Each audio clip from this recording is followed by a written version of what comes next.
represent Arturo Cuellar Jr. in this case. It's an honest services wire fraud case concerning the water system in Weslaco, Texas, and the case against the lead defendant in a separate but related criminal case was dismissed in February 9, 2021 before this case was tried. That was Leo Lopez, who purportedly paid $4.1 million starting this bribe scheme, allegedly.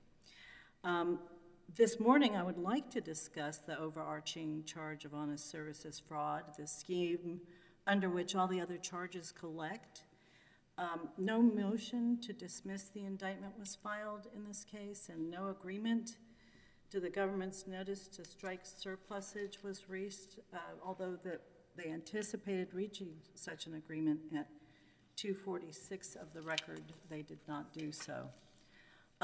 The stricken through superseding indictment, though, fortunately, was not the major concern. It's what changes happened during trial, and if we can get to it, I'd like to discuss the amendment. But what the court viewed this as, and she mentioned at sentencing, was this was all going to one company that was A, B, and C, CDM with these other consulting engineers under it, that we had the initial awards, some modifications, preliminary studies, but all of these were going to go to these entities and anything else that came along the way. So this happened early on, we know, from Government Exhibit 12, which are the minutes from 2005 to 2009, where the commissioners, who are volunteers and read minutes, relied upon the engineer employed by the city.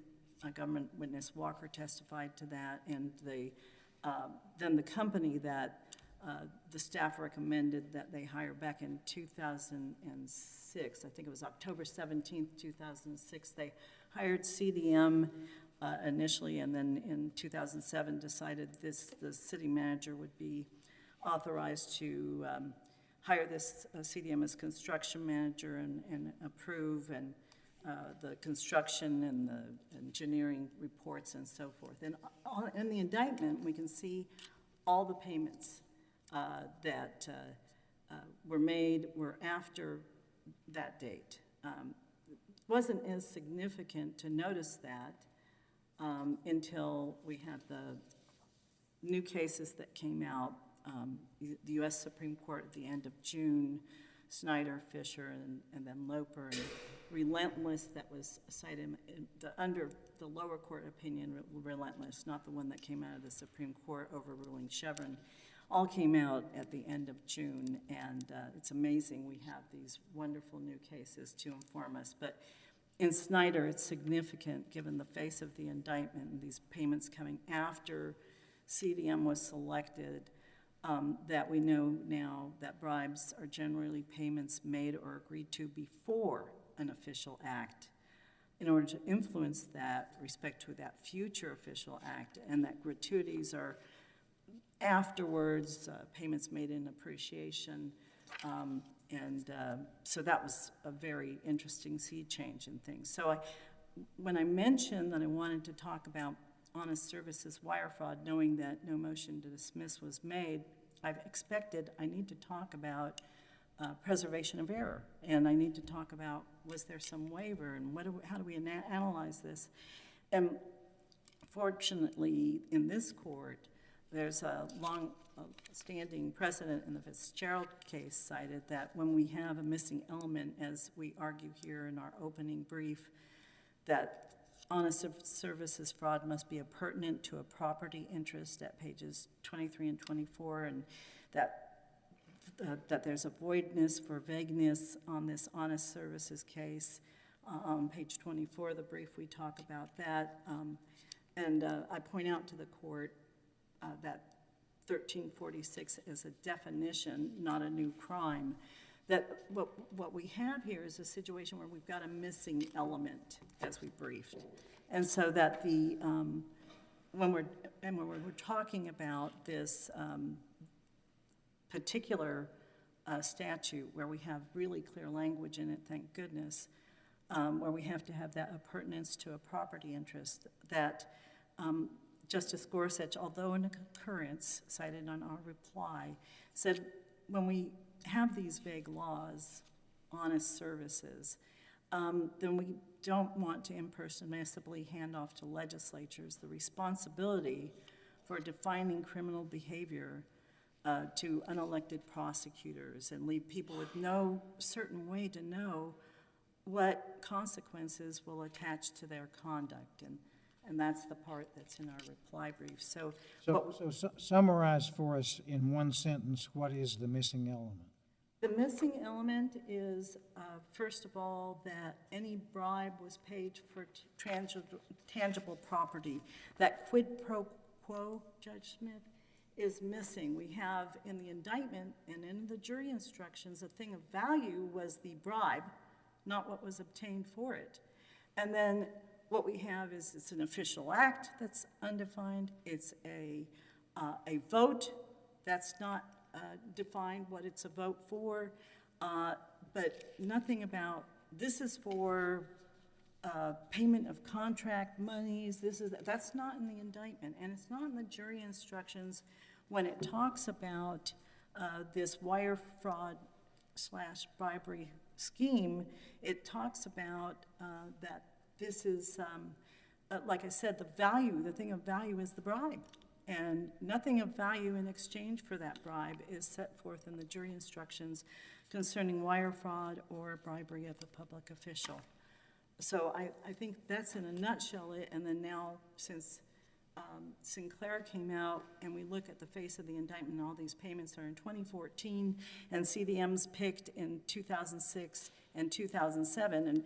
And as Judge Alvarez said, there were some amendments and some shifting payments and all that, but that was all going to stay with that one company she found at sentencing. So since these are missing elements, Judge, we think that and I'm mentioning it, quite frankly, for the first time here on oral argument about the bribes looking like they're gratuities because they're after the fact, because we didn't have the benefit of Snyder till today. And I just want to respectfully say to the court, I acknowledge that. And this court is not deprived of jurisdiction from deciding something that's raised for the first time at oral argument like that, because it's very important. Because when we have someone convicted of a crime where there's a missing element, it serves as an injustice. And we have this change in the law. It's very important to hear from this court about, and there's much authority that supports that it's important to be able to do that when you have such things align. It's important, and injustice is worked upon the defendants, not just in this case, and in many cases, and that we have that important change in the law. Although this court was right up there, remember this panel writing that, that appurtenance to property is very important for the wire fraud, and we've seen cases that I briefed in the opening brief where the Supreme Court has been really strictly construing statutes. That's not so new. So Fisher and Snyder were not terribly surprising, and that's why we cited the lowercase opinion in Relentless in our reply brief, because we anticipated the overruling of Chevron coming. So I think what we know is we look at every word in the statute. We knew that before Fisher. Fisher really brought that home, and we look at our honest services wire fraud statute. Wire fraud, whoever devised or intended to devise any scheme or artifice to defraud, and then the disjunctive, or for obtaining money or property by means of all these different means listed.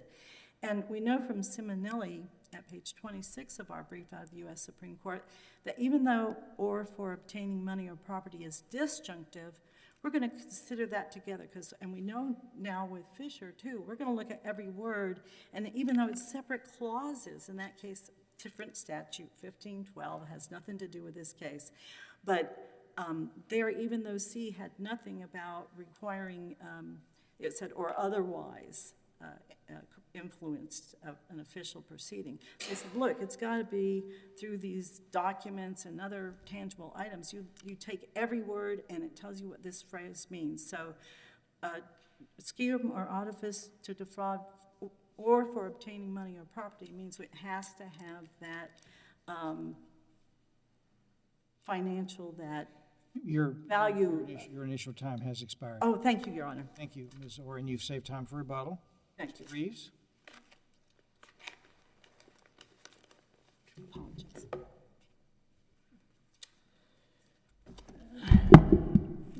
Please, the court, counsel.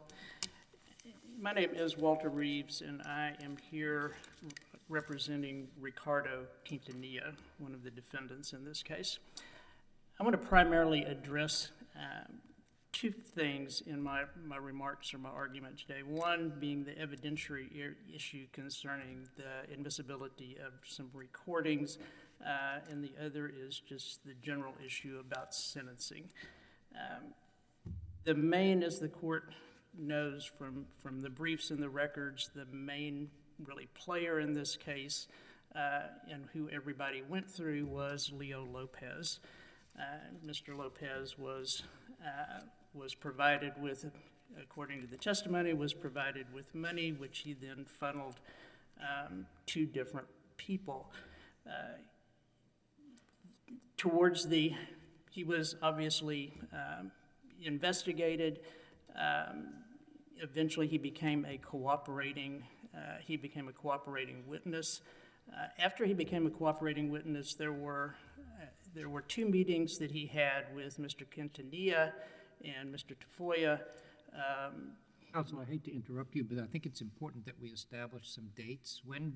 Do you know when Mr. Lopez started to cooperate with the government, when he officially became a cooperating agent? And also, do you know the date of his death? I don't off the top of my head have either of those. I know there was some testimony just in general about his cooperation and how that came about. Because we'd want to know those dates in connection with the date of the recordings for obvious purposes. It makes a difference, it would seem, based on the briefing. Yes, sir. And I think it's pretty clear, and I think everybody has acknowledged that it was before the date of those meetings. That was really, I think it's pretty clear from the transcripts of the meetings that Mr. Lopez was there trying to elicit information. He repeatedly wanted to know what he was going to say, what Mr. Tafoya was going to say, what they were going to tell the investigators. He did acknowledge that he had already been investigated, but I don't think there's really any dispute that he became a cooperating witness beforehand. And did the challenge to the evidence include the defendant objecting to his own recorded statements, or simply to comments that Lopez made that are alleged to be hearsay? It was more of a general objection, Your Honor. Obviously, it was clearly a contested issue that started back with the motion in limine before the trial even started. But there was not this, I don't believe there was this specific delineation of what specific comments were being objected to. It was more, the argument was more directed at the fact that Mr. Lopez obviously was no longer available to testify, and that these were going to be recorded statements that were going to be admissible and be used against Mr. Quintanilla. And again, the transcripts, I think, are pretty clear that one of the issues is whether it's in furtherance of the conspiracy, and just the conversation is more that it's in furtherance of Mr. Lopez trying to get incriminating information from Mr. Quintanilla, and he didn't really do a very good job, but repeatedly asking about what they were going to say, what he had heard. He raised specific issues about the payments that were made, and just generally it wasn't the normal wiretap, or it wasn't the normal conversation that you may have recorded between two conspirators discussing what's going to happen and what they're going to do. And then this was also a couple of years after everything had happened. This was in 2018, long after the payments had been made. The other thing, just briefly, is that I think this case is somewhat unusual because we have a case where the amount of money that the government said was tied to Mr. Quintanilla was less than $100,000. He was tagged and he was sentenced based on $4 million without really anything other than the assertion or the testimony that was what Mr. Lopez was paid. Mr. Reaves, your time has expired, but you spent a good bit of time answering Judge Engelhardt's question. I'm going to give you 1 minute, but be sure that you focus on the 1 minute and tell us what your remaining argument is. Yes, sir. The sentencing issue is that the sentence or the calculation was based on what they identified and portrayed as being the payments that were made to Mr. Lopez.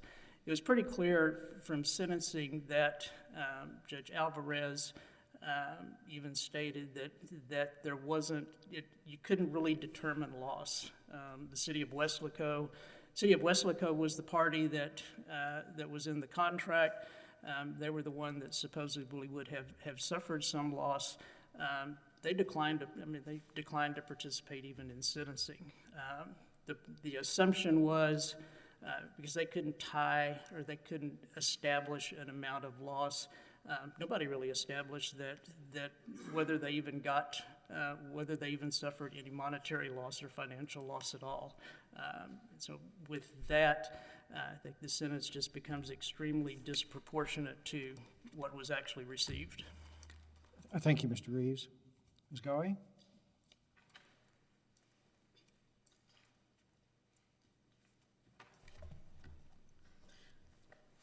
May it please the court. Good morning, Renata Gowie for the United States. So I often ask some of your colleagues, so how many Fifth Circuit arguments is this for you? 48. I knew it was a lot. All right, nice to see you again. There is no constructive amendment of the superseding indictment because it was not broadened. It was narrowed before trial with the agreement of the defendants. It's clear from the pretrial conference that was held the week before trial. Defendants noted at that pretrial conference that they had been in conversations with the prosecutor about narrowing the indictment. One of the defendants, Garcia, had been dismissed, Lopez had died, and John Cuellar, one of the named defendants in the indictment, had become a cooperator and was testifying against defendants. So with the defendants' agreement before trial, allegations were removed, time periods were shortened, and so their challenges now on appeal are waived because they agreed to those changes. As far as the arguments about whether the superseding indictment alleged honest services fraud, there's no plain error because they didn't challenge that in the district court. The defendants' crimes are bribery of public officials, and that's within the core of honest services fraud. The cases that they rely on are cases during that brief period of time when the Supreme Court did not recognize honest services fraud. That was in the McNally case. But in Skilling, the court rejected constitutional challenges to the honest services fraud statute as it applies to these core cases, the pre-McNally cases of bribery of public officials. That's what we have here. The quid pro quo arguments are waived because they are raised for the first time in a reply brief. Also, they appear to be an improper challenge to the sufficiency of the evidence, which is not raised on appeal. I'm not quite sure that I understand the argument. I think that defendants are conflating honest services fraud and the requirements of honest services fraud and the requirements for federal program bribery. Federal program bribery requires the quid pro quo, but does not have an official act, whereas honest services fraud requires bribery of a public official, which requires an official act. Regarding federal program bribery, as I mentioned in my Rule 28J letter, the jury was instructed that in order to find the defendants guilty, they had to find a quid pro quo. That was consistent with this court's decision in Hamilton, which predated the Supreme Court's decision in Snyder. So that instruction was consistent with both Snyder and Hamilton. The jury found the defendants guilty.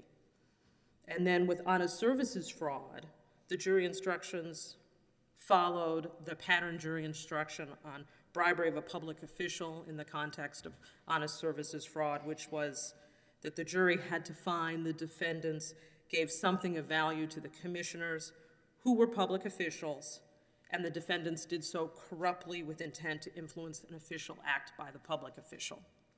So there's no issue with that there.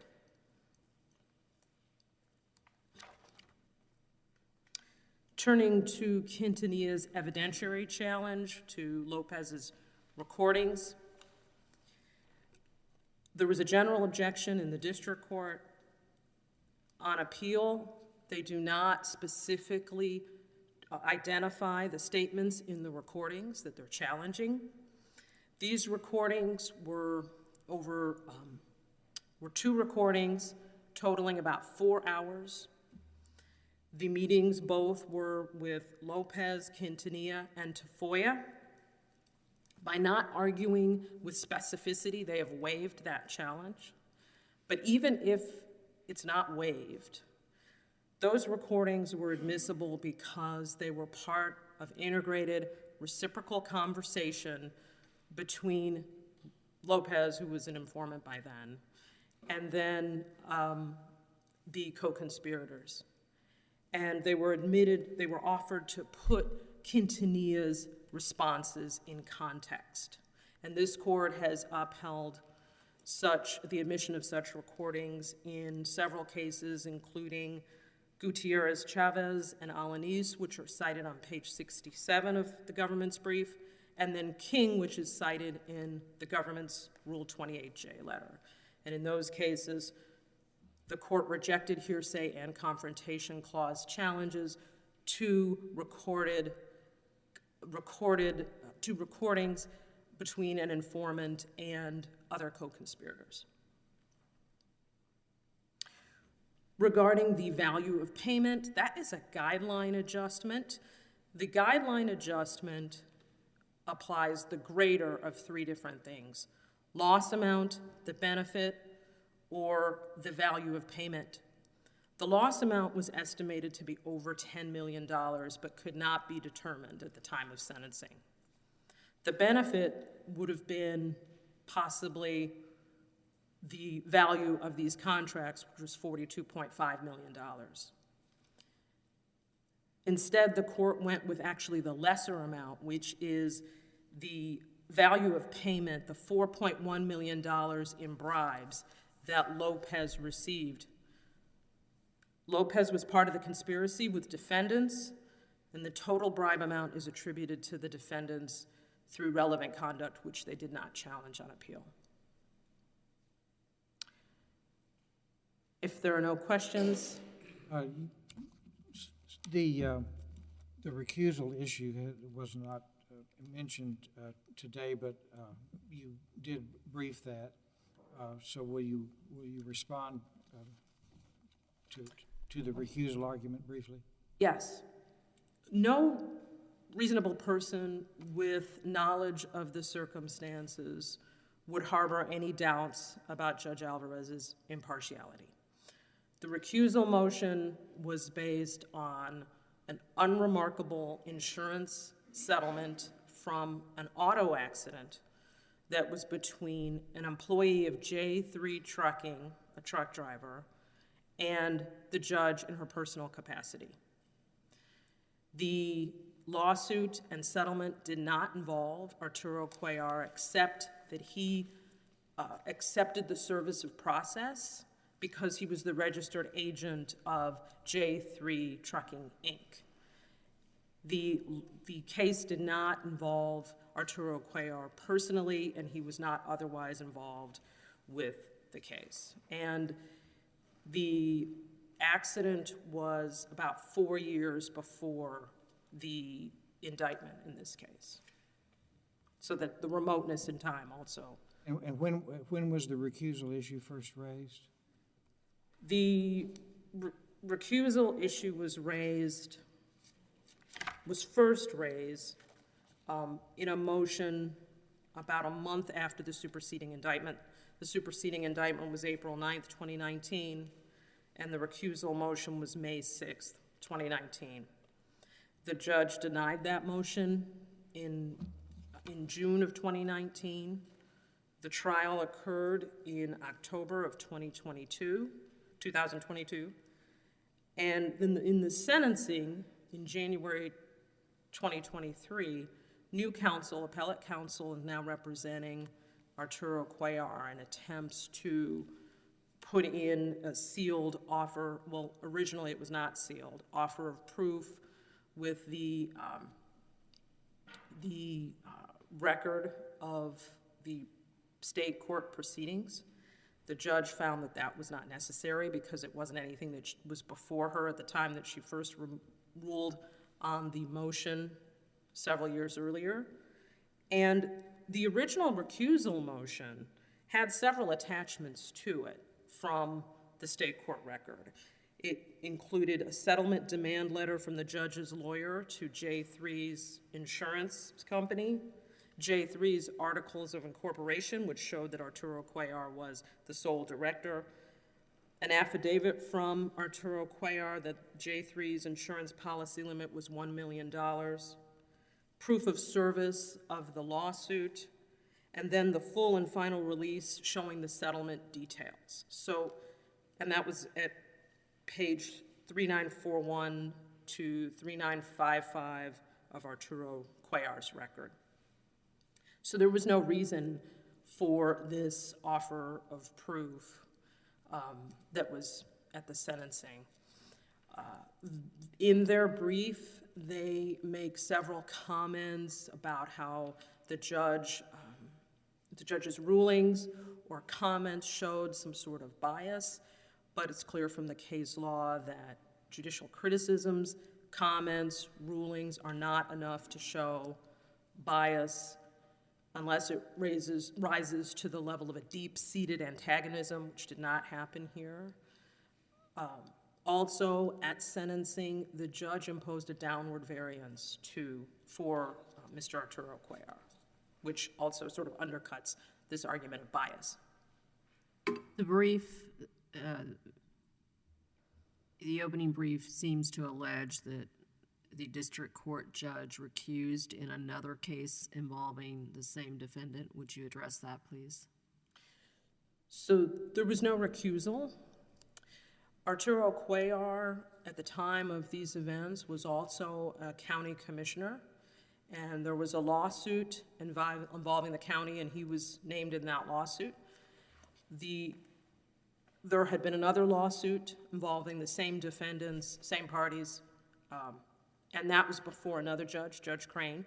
So when the case came before, the prior case, the 2015 case, came before Judge Alvarez, she transferred it to Judge Crane just for purposes of efficiency because he had another case that was related to that. It was not for a recusal, and in fact, a recusal motion had not been raised in that 2015 case. Counsel, I'd like to go back to the evidentiary issue and the recordings. What is the relevance? You mentioned that the recordings put the defendant's comments in context. There was one particular comment that came up, I think, in closing arguments as well, that came off of the tape about the beached whale. What is the relevance of that comment and its exposure to the jury, if there's any relevance at all? So the beached whale comment is different from the Lopez recordings. The beached whale comment was not argued by the government in closing. Lefebvre, who is one of the co-conspirators here, During the time of the conspiracy, he had a conversation with Elizabeth Walker, who was the city manager, and he was trying to get paid for these contracts. And during the course of that conversation, he said that these water treatment plants are like a beached whale and that everybody's feeding off the carcass. That was admissible as a co-conspirator statement in furtherance of the conspiracy. It was not offered for the truth of the matter asserted. It was not hearsay, and it was not testimonial. If there are no other questions, I will yield the rest of my time, and I ask that the court affirm. Thank you. All right, thank you, Ms. Gowie. Ms. Orr for rebuttal.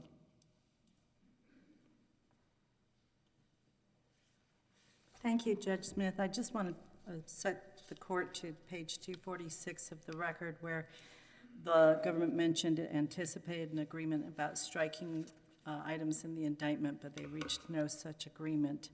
In the point of error in our brief, point of error 3, we mentioned the quid pro quo, that it fails to charge any bribe was paid for tangible property, and that's the quid pro quo argument, so it was raised initially. In addition, it's this, when we look at the jury instructions, there's no jury instruction that the quid pro quo has to be a bribe for a thing of value, which is what we're focusing on in that primary complaint. And we know from Fitzgerald, when we have an error such as this, while other circuits might apply a plain error standard to first-time appellate challenges to sufficiency of the indictment, for failure to charge an element of the crime, we found no Fifth Circuit cases that do. We conclude the applicable standard is de novo under these circumstances. With regard to the amendment, it's not the stricken items that we were most concerned about. It's that we had a bribe case where people were directed to vote a certain way that went to, post-Snyder, now we know, a gratuity case where we have, well, there's an inference that he wanted me to vote that way, given their star witness's testimony, John Cuellar, at 9:25. I inferred he wanted me to vote that way. The charge was a bribe for directed casted votes, and now we have this inference. And we have constituent, he was asking me questions about what was going on in the city commission meetings, but they were really constituent inquiries at 12:28 of John Cuellar's testimony. So it wasn't just a shortening of time, it was a much broader conspiracy or broadening of the charges that now, even though no votes were directed, no bribes paid for votes, and nothing received in value for that, and nothing paid in advance of these actions of hiring CDM back in 06 and 07, we now can convict someone because the city commissioner inferred constituent inquiries were requests for official action, and we do stand on our brief on the exclusion of important defense evidence. In the reply brief, we mentioned that with regard to the recusal issue, Your Honor, it was never alleged that Judge Alvarez was biased. It was that there was an appearance that would cause the public to question the propriety of this judge proceeding in the case under the appropriate standard. She said in her order it was a well-placed motion to recuse, so it did adequately preserve it. She sued appellant's wholly owned company. He was the sole owner. It's that appearance that when she got money damages, she asked for $1 million and received, I think, $60,000 is my recollection. When the court struck my initial offer of proof to include the civil case in the record so the court could be apprised of all those facts, and I understand we all are understandably concerned about appearances before the public, but there was a sensitivity there. There was an admonishment of proper chronic examination by defense counsel, and using personal reflections and information that she knew about the community when sentencing that neither the government, the city of Weslaco, or anyone else had offered.